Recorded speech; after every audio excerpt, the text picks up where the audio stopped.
আসসালামু আলাইকুম রহমতুল্লাহি ওয়াবারাকাতুহু। প্রিয় দর্শক, এই মুহূর্তে টিভি সেটের সামনে দেশে কিংবা দেশের বাইরে যে যেখান থেকে যে মাধ্যমে আপনাদের প্রিয় চ্যানেল 24-এর বিশেষ আয়োজন বিআরবি নিবেদিত ইসলাম ও সুন্দর জীবন অনুষ্ঠানটি দেখছেন, আপনাদের সকলকে স্বাগত জানাই powered by BRB hospitals limited. আজকে আমাদের আলোচনার বিষয় হলো, রমাদান কি শুধু রহমত, মাগফিরাত, নাজাতের মাস, নাকি অন্য বারাকাও সেখানে রয়েছে? আর এই বিষয়ে আলোচনা করার জন্য আমরা স্টুডিওতে আমন্ত্রণ জানিয়েছি ঐতিহ্যবাহী ইসলামী বিশ্ববিদ্যালয় কুষ্টিয়ার আল কোরআন অ্যান্ড ইসলামিক স্টাডিজ বিভাগের সম্মানিত অধ্যাপক প্রফেসর ডক্টর হাফেজ এবিএম হিজবুল্লাহ, যিনি ইতিমধ্যেই আমাদের মাঝ থেকে অবসর গ্রহণ করেছেন। আসসালামু আলাইকুম। ওয়ালাইকুম আসসালাম রাহমাতুল্লাহ। স্যার ভালো আছেন? আলহামদুলিল্লাহ। আলহামদুলিল্লাহ। স্যার, আজকে আমাদের আলোচনার বিষয় হলো, আমরা কমন একটা বিষয় বলে থাকি, প্রথম দশক রহমত, মাগফিরাত, নাজাত, 3 ভাগে ভাগ করে থাকি। এটি কতটুকু যুক্তিযুক্ত স্যার, যদি একটু বলতেন। এটা কিন্তু আমাদের করা না, এটা আমরা হাদিস গ্রন্থ যখন আমরা মন্থন করি সেখানে আমরা এর বক্তব্য পাই। এই বক্তব্যটা আসলে এসেছে ইবনে হিব্বান রাহিমাহুল্লাহ, উনি ওনার একটি গ্রন্থ আছে সাহি, সে সাহি মানে ওই গ্রন্থে তিনি প্রায় সকল হাদিসকেই সাহি সনদে আপনার বর্ণিত হাদিসগুলোকে এনেছেন। সেই গ্রন্থে একটা হাদিস এনেছেন তিনি সালমান ফারিসি রাদিয়াল্লাহু তাআলা আনহু থেকে। হাদিসটি অনেক লম্বা, অনেক বড়। ওই হাদিসের মধ্যেই হযরত সালমান ফারিসি রাদিয়াল্লাহু তাআলা আনহু নবীজি সাল্লাল্লাহু আলাইহি ওয়াসাল্লামের আপনার বক্তব্য তিনি বর্ণনা করেছেন যে নবীজি সাল্লাল্লাহু আলাইহি ওয়াসাল্লাম বলেছেন, যখন এটা কখন বলেছেন আপনার শাবানের শেষ দিন বলেছেন, তখন বা কি যেন রমাদানের প্রারম্ভে, কাদ আযাল্লাকুম শাহরুন আযীম, দেখো তোমাদের এখানে একটা বড় মহান মাস তোমাদেরকে ঘিরে রেখেছে, তোমাদেরকে ছায়া দিচ্ছে। এবং ওই হাদিসেরই একটা অংশ আছে, আউয়ালুহু রাহমা ওয়া আওসাতুহু মাগফিরাহ ওয়া আখিরুহু ইতকুম মিনান নার আও কামা ক্বালা আলাইহিস সালাতু ওয়াস সালাম। তো নবীজি সাল্লাল্লাহু আলাইহি ওয়াসাল্লাম বলছেন যে এর প্রথম দশক হচ্ছে রাহমাতের, দ্বিতীয় দশক হচ্ছে মাগফিরাতের, আর তৃতীয় দশক হচ্ছে বান্দাদেরকে জাহান্নাম থেকে মুক্তির। এখন প্রশ্ন হলো যে এই যে 3 ভাগ করা হয়েছে, এই 3 ভাগের মধ্যে যেমন রাহমাতের দশকে কি মাগফিরাত হয় না, জাহান্নাম থেকে মুক্তি হয় না, এমনিভাবে মাগফিরাতের দশকে রহমত কি বন্ধ হয়ে যায়, বারাকা কি আসে না, আল্লাহ কি তার বান্দাদেরকে এই মাসে এই সময়ে মাফ করেন না? ঠিক তেমনিভাবে আমরা শেষ দশকের জন্য এটা বলতে পারি। কিন্তু এটা আল্লাহ রাসূল সাল্লাল্লাহু আলাইহি ওয়াসাল্লাম আমাদেরকে ইবাদতের প্রতি উৎসাহিত করার জন্য আমাদেরকে এটা বলেছেন। আসলে 3টার একটা সুন্দর কম্বিনেশন আছে, সমন্বয় আছে। কিভাবে? যে আল্লাহ থেকে আপনি মাগফিরাত যদি পেতে চান, তাহলে আগে আল্লাহর রহমত আসতে হবে, রহমত আসলে মাগফিরাত আসবে, আর মাগফিরাত মানেই হচ্ছে জাহান্নাম থেকে মুক্তি। একটার সাথে আরেকটার সম্পর্ক। আল্লাহর পক্ষ থেকে এই প্রত্যেকটি রমাদানের প্রত্যেকটি রাতে আল্লাহ পাক তার অসংখ্য বান্দাকে ক্ষমা করে থাকেন, এবং সেটা প্রথম রাত যেমন শেষ রাতও তেমন। কাজেই এই যে 3 দশক মানে আমরা এটাকে ভাগ করলাম, আমাদের নবীজি আমাদেরকে ভাগ করে দিলেন, এর অর্থ এই না যে অন্য সময় হবে না। নবীজি সাল্লাল্লাহু আলাইহি ওয়াসাল্লামের বক্তব্য থেকেই আমরা এটা জানতে পারতেছি। তাহলে এখান থেকে বোঝা গেল যে আসলে রমাদানের প্রতিটি মুহূর্তেই হচ্ছে অত্যন্ত গুরুত্বপূর্ণ।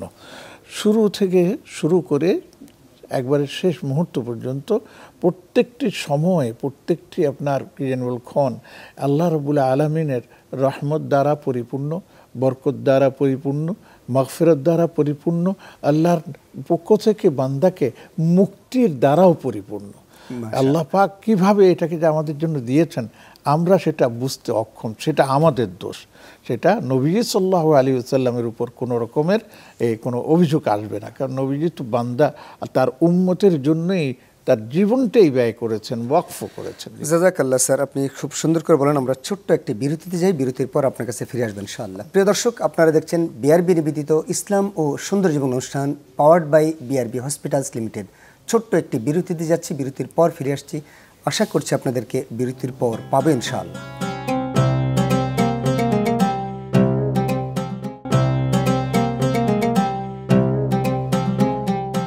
আসসালামু আলাইকুম রহমতুল্লাহি ওয়াবারাকাতুহু। প্রিয় দর্শক, বিরতির পরে আপনাদেরকে আবারও স্বাগত জানাই বিআরবি নিবেদিত ইসলাম ও সুন্দর জীবন অনুষ্ঠানটি, powered by BRB hospitals limited. আমরা আলোচনা করছি রমাদান কি রহমত মাগফিরাত নাজাতের মাস, নাকি প্রতিটি মুহূর্তে রহমত মাগফিরাত নাজাত রয়েছে। আমাদের সাথে আছেন প্রফেসর ডক্টর হাফেজ ABM হিজবুল্লাহ। স্যার, এবার আপনার কাছে আমরা যে বিষয়টা জানতে চাই সেটা হলো, ক্ষমা চাওয়ার জন্য বান্দাকে আসলে কোন প্রক্রিয়া যাওয়া উচিত? সুবহানাল্লাহ, মানে এটা একটা গুরুত্বপূর্ণ প্রশ্ন। আসলে বিষয় একটা আমাদেরকে বুঝতে হবে, যার কাছে আমরা ক্ষমা চাইব, তিনি আমাদের ক্ষমা করবেন। আসলে তিনি আমার থেকে কি চান, আমি কি করলে পরে তিনি আমাকে ক্ষমার যোগ্য হিসাবে গণ্য করবেন, এই বিষয়টা কিন্তু আমরা অনেকেই ভাবি না। আমরা তো মানে দুঃখজনক হলো সত্য যে আমরা অন্যায় করতেছি, আবার মুখে মুখে আস্তাগফিরুল্লাহ পড়তেছি। সেই অন্যায় থেকে যে আমি ইস্তিগফার করতেছি ওইটা না, আমি মুখে এমনি ইস্তিগফার করতেছি। এলেই হলো সমস্যা। দেখুন, ক্ষমা প্রাপ্তির প্রধান শর্ত হচ্ছে হালাল উপার্জন দিয়ে আপনি আল্লাহর কাছে চাইবেন। আমরা তো স্যার হালাল খুঁজি শুধু খাবারে খুঁজি, আর অন্যখানে কি হালাল খুঁজি না স্যার। এটাই তো হলো সমস্যা। এই যে দেখুন, আমি অনেক সময় বলি যে আমাদের সবার হাতে কিন্তু এখন এক একটা করে মোবাইল আছে, অ্যান্ড্রয়েড মোবাইল, অনেক কিছুই আছে, স্মার্ট ইত্যাদি ইত্যাদি। এর মধ্যে যে কত কিছু আছে সেটা তো যারা ব্যবহার করে ওরা জানেন। এদিকে এটা দেখতেছে আর মুখে আল্লাহ পড়তেছে, বাঁ হাতে কিন্তু স্যার তাসবিহ, আর ডান হাতে মোবাইল সব। এটা আল্লাহর সাথে একটা তামাশা করে না? আল্লাহ কি এটা কি আপনি মনে করেন ইস্তিগফার করবেন? আপনি যখনই এটা দেখতেছেন সাথে সাথে বলুন ইস্তিগফার বন্ধ, আমি এটা দেখব না, আমি চোখকে হেফাজত করব। স্যার, আল্লাহ তো বলছেন আম হাসিবতুম আন তাদখুলাল জান্নাত। জি, তো এখান থেকে আমাদেরকে এটা দেখতে হবে যে আল্লাহ আমাকে ক্ষমা করার যে মানে করবেন সেই যোগ্যতা আমাকে অর্জন করতে হবে। আপনি বিশ্বাস করুন, আমার দর্শকদেরকেও আমি বলছি, আমি নিজেরকেও আমি বলি, অনেক সময় নিজের কাছেও মনে হয় যে আমি যে আল্লাহর কাছে চাইতেছি, আল্লাহর কাছে মাফ চাইতেছি, আমি কি সেই মাফ চাওয়ার মতো কাজ করেছি? আবার দেখুন, ইস্তিগফারের কোনো সময় নির্ধারিত নাই, কিন্তু একটা সময় আছে যে সময় আল্লাহর বান্দারা আল্লাহর কাছে মাফ চেয়েছে এবং আল্লাহ তাদের সেই তাদের জন্য, সেটার জন্য তারা আল্লাহ তাদের প্রশংসা করেছেন। সূরা যারিয়াতে আল্লাহ পাক বলেছেন ওয়াবিল আসহারি হুম ইস্তাগফিরুন। আমরা তো রাতে ঘুমাই, সাহারি কোনখান দিয়ে আসছে কোনখান দিয়ে চলে যাচ্ছে সেটার কোনো খবর আছে? আমরা এই শুধু রমাদানে সাহারির কথা বলি, সাহারির সময় কি আর অন্য সময় নাই? সাহারি বলতে বোঝানো হচ্ছে রাতের শেষ প্রহর। জি, তো সেই প্রহরে আল্লাহ বলতেছেন আমার বান্দারা ওয়াবিল আসহারি হুম ইস্তাগফিরুন। হুম কে? তারা কারা? তারা হচ্ছেন সাহাবা ইকরাম রাদিয়াল্লাহু তাআলা। এই জন্য আমরা তো এখন, আগে দেখতাম শহরে কিছু ব্যতিক্রম হলো, গ্রামের মধ্যে এশার নামাজ পড়ে সবাই ঘুমিয়ে পড়তো 8:30, 9টা, 10টার মধ্যে। স্যার, শহরে কিন্তু স্যার এখন বিভিন্ন জায়গায় কিয়ামুল লাইল হয় এবং সেটা পরিমাণ বেড়েছে, কিন্তু অনেক বেড়েছে, আরো বাড়বে। শুনেন, বেড়েছে, আরো বাড়বে। সাহাবীদের জীবনে যদি আমরা অধ্যয়ন করি তাহলে দেখব যে তারা রাতকে 3 ভাগে ভাগ করতেন। 1 ভাগ রেস্ট নিতেন, 1 ভাগ আপনার ইবাদতে কাটাতেন, আর 1 ভাগ ইস্তিগফারের সময় কাটাতেন। সুবহানাল্লাহ, চিন্তা করা যায়।